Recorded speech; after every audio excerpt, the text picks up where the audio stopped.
The Wesley brothers formed what was at first a club at Oxford University, where they and several colleagues systematically set about living a holy life through an organised set of daily practices.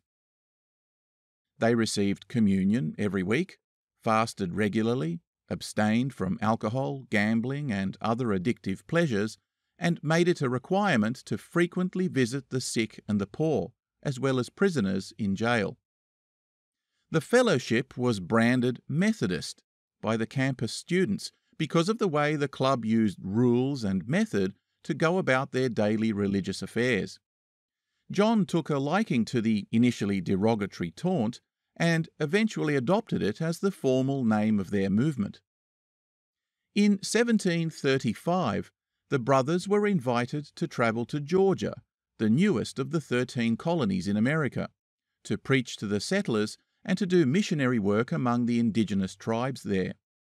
They had modest success, but when a woman entered the picture, things got, shall we say, complicated, with the lovesick and conflicted John being compelled to return to England, minus girlfriend, and completely dejected and shaken in his faith. But the Wesleys' time in America was critical in the development of their ministry, as it was here that they came into contact with Count Nicholas Ludwig von Zinzendorf, a German nobleman, in fact one of the first European noblemen to set foot in America. Zinzendorf had assumed the leadership of the Moravian Church, a reformist church of Czech Protestant missionaries whose origins lay with Jan Hus and the Bohemian Hussites that predated Martin Luther's Reformation by almost a century. Check out my video on Jan Hus and the perfect medieval storm for further information on the Bohemian Proto-Reformation.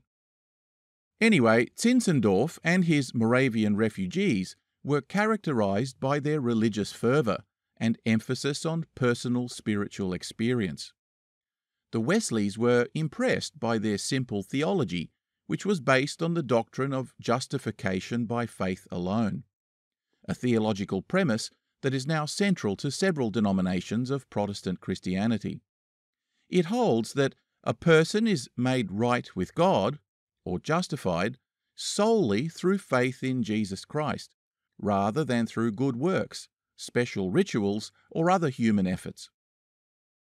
The brothers were also impressed by their assertion that salvation was open to anyone, on their emphasis on singing hymns, and the Pentecostal zeal of itinerant preachers who ministered out in the countryside welcoming Christians of any denomination to join their congregations.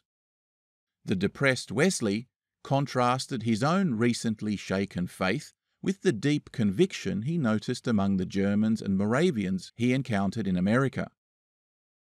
Through profound discussions with them, he came to adopt many of their principles that would go on to form the basis of his own future sermons.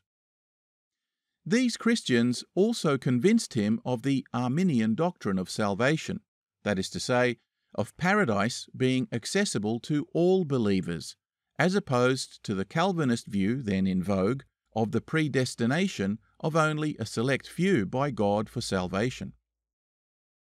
When they returned to England, the Wesleys promoted this doctrine and travelled across Britain preaching in fields, on the streets, in quarries, and even in prisons, but came into continual conflict with local Anglicans, who maintained the conventional Calvinist position, and this difference would be among the issues that led to their becoming a separate denomination.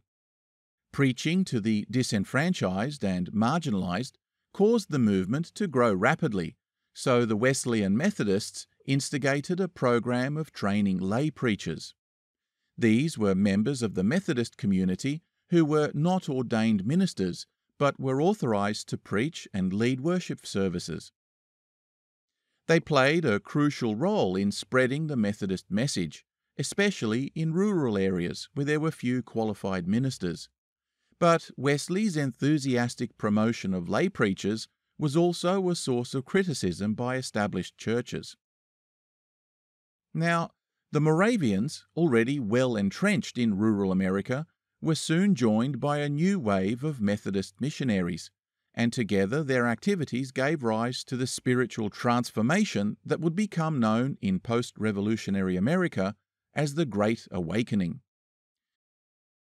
Back home in Britain, Wesley would go on to become a much-loved travelling preacher, riding hundreds of thousands of kilometres on horseback, preaching tens of thousands of sermons, and giving away tens of thousands of pounds to the poor during his 60 years of preaching.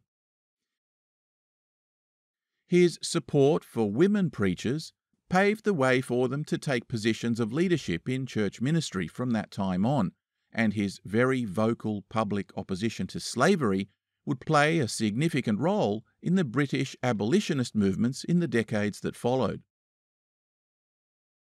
Methodism is one of the largest Protestant denominations in the world, with a presence in many countries, including the United States, Canada, and Australia, with a social outreach that heavily focuses on building schools, hospitals, and orphanages.